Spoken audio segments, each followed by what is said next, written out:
Hello everyone. Today we will discuss the concept of linear discriminant analysis.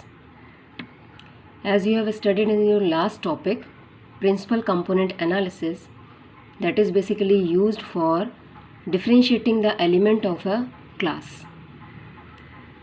LDA differentiate the element of class as well as maintain the separability among the classes. Means it's an additional to the PC. LDA and the related Fisher's linear discriminant. This is also known as Fisher's linear discriminant. These are the methods used in stats, pattern recognition and machine learning to find a linear combination of features which separate two or more classes of objects. This is more or less related to the PCA and look for the linear combination of variable in such a way that explicitly differentiate between the classes of data. On the other side, as you studied earlier, PCA doesn't take into consideration any difference in the class. You can easily understand with the help of one diagram. Suppose these are my elements of one class and these are the element of another class.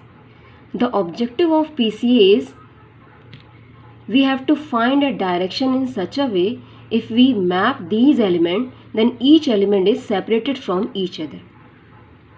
But according to PCA, there may be a possibility of overlapping of classes, like in this example.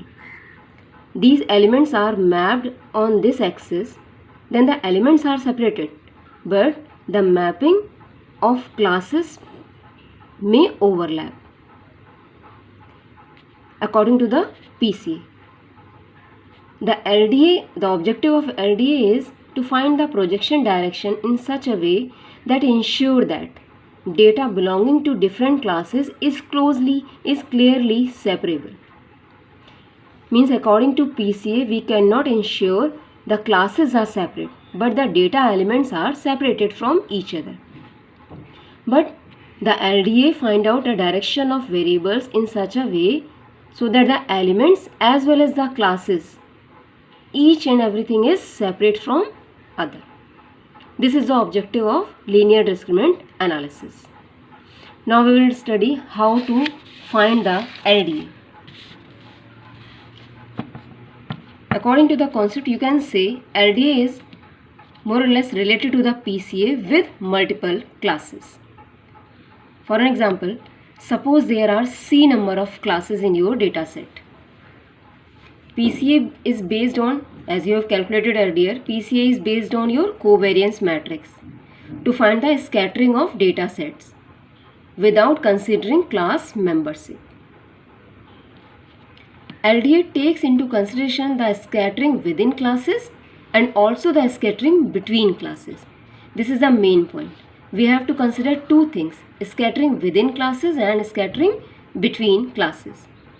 LDA perform similar to the PCA dimensionality reduction and also preserve as much as of class discriminatory information. Now how to find the LDA? How to solve? Suppose there are C classes given in your data set. Let mu I is a variable through which we can calculate the mean vector of each individual class. Means number of classes are C. Mu I represent the mean of each class, where I is 1 to up to the number of classes. Another thing, let Mi be the number of samples given within a particular class I.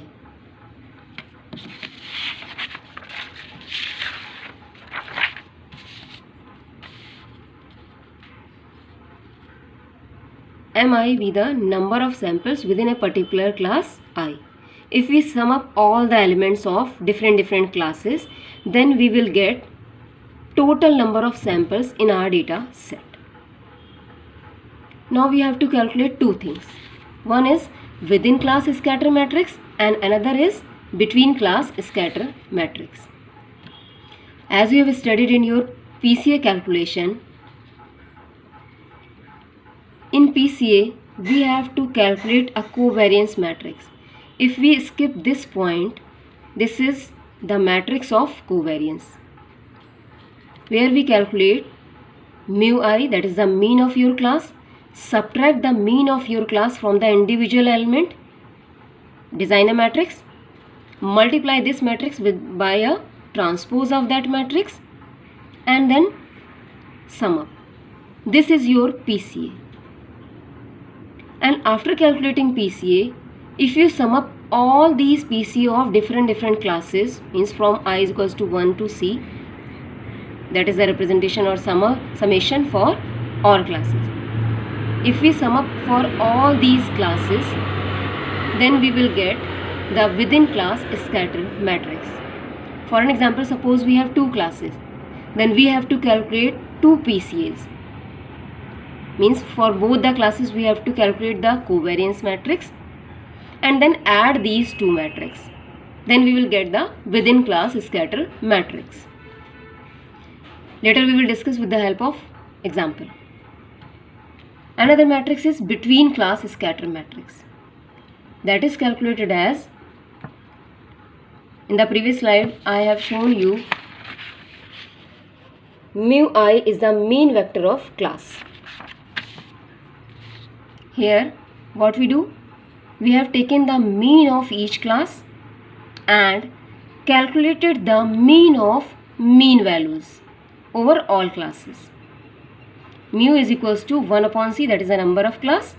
Summation over I is equals to 1 to C mu I, means we have to sum all the mean of different classes, then divide it by number of classes, so that we can get the mean of entire data set.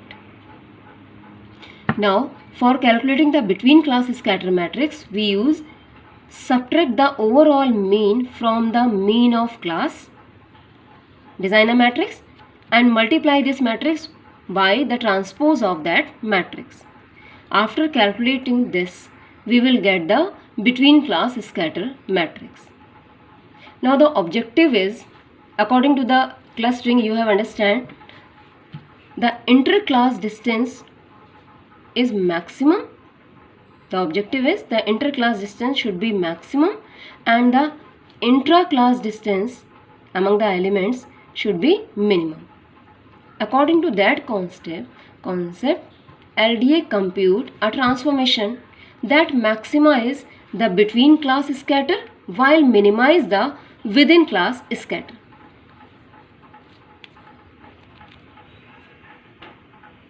Means we have to find or maximize the determinant of SB over determinant of SW.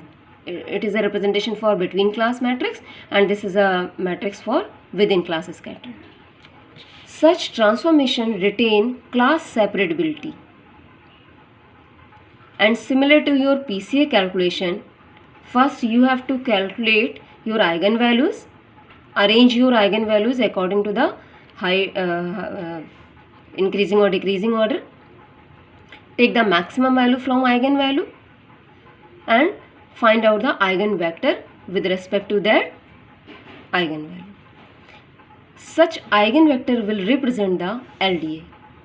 Here covariance matrix is calculated with the help of SW inverse multiplied by SB. This is our covariance matrix. We already know how to calculate the eigenvalue of this matrix. SW inverse into SB minus lambda times I is equals to 0. After solving this equation, we will get values of lambda and then we will finally calculate for the higher eigenvalue, we can calculate the eigenvector. That eigenvector will represent the LDA. This eigenvector separate the element of classes as well as maintain the separability among the classes. This is all about the concept of LDA. Now we will discuss it with the help of one example. Now we will discuss one example of LDA, how we can find the LDA. Suppose there are two classes, W1 and W2, and these are the data elements given in the classes.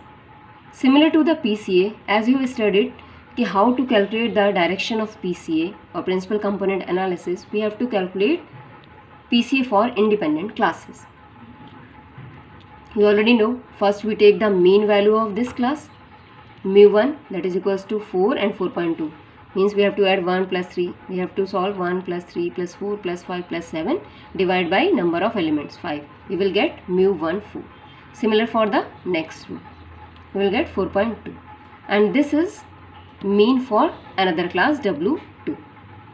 As soon as you have calculated these mean values, now we can take this mean value and subtract from these elements. You will get xi represent your individual element of your class minus mu1. For calculating the scattering of class W1 and W2, we have to solve these two matrices. S1 is equals to summation, where xi belong to first class, xi minus mu1 multiplied by xi minus mu1 का transpose. Similarly, we can calculate x2, S2. How to calculate x minus mu1? First element is 1 and 2 and the mean is 4 and 4.2. After subtraction, we will get minus 3 and minus 2.2. Similarly for the other elements. This is my one matrix, x minus mu1. Now x minus mu1 and multiply it with x minus mu1 transpose. After multiplication, we will get S1. This is one matrix, as you have calculated the covariance matrix in your PCA. Similar to that, this is covariance of one class. Similarly for another class, we calculate x minus mu2, make a matrix, multiply it with the transpose, and we will get the S2. Now these are the two different classes. These are the two different covariance of classes. Now to calculate the SW, we have to sum up the data for all classes. Means we can calculate SW as S1 plus S2. There are only two classes, we have to add these two classes data. Then we will get SW is equals to this. Now, according to our formula, we have to solve SW inverse multiplied by SB. That's why we calculate first SW inverse. I hope you all know how to calculate the inverse of matrix. The formula is inverse of any matrix is equals to adjoint of matrix divided by mod value of that matrix. Here we can calculate it. SW inverse is equals to 1 upon mod value of this matrix SW and multiplied by adjoint of this matrix. After solving this, we will get SW inverse. Now there are two classes we already calculated, mu1 and mu2. These are the mean of different classes. The direction of either we can take mu1, mu2, take the mean value of these two variable mu1 and mu2, and finally calculate the SB according to the given formula in the previous slide. Or for finding the direction of projection, we can also utilize this formula.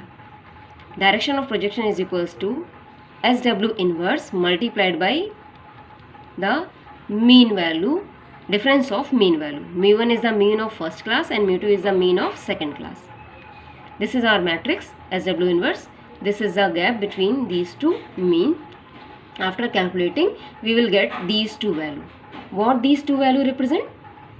We can easily check with the help of diagram. These are the points of my first class, which is represented by W1, and these are the elements of class W2. These you can check from the data. Now after calculating LDA, what we get? X value is minus 2.2 and Y value is 2.4. Plot these two values. X value is minus 2.2 and Y value is 2.4. We will get this point. And according to this point, I will plot a vector or design a direction. This is the direction of LDA. If we map all these different points that are given in your classes to this direction LDA, similarly we will map all these points or project all these points to the LDA. Then we can easily check individual element is separable as well as both these classes are separate from each other. Means it maintain the class separability as well as maintain the independent element separability like PCA.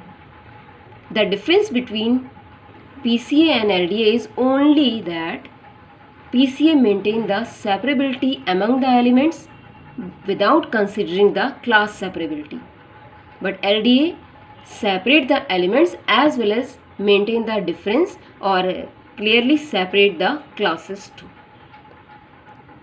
This is all about LDA.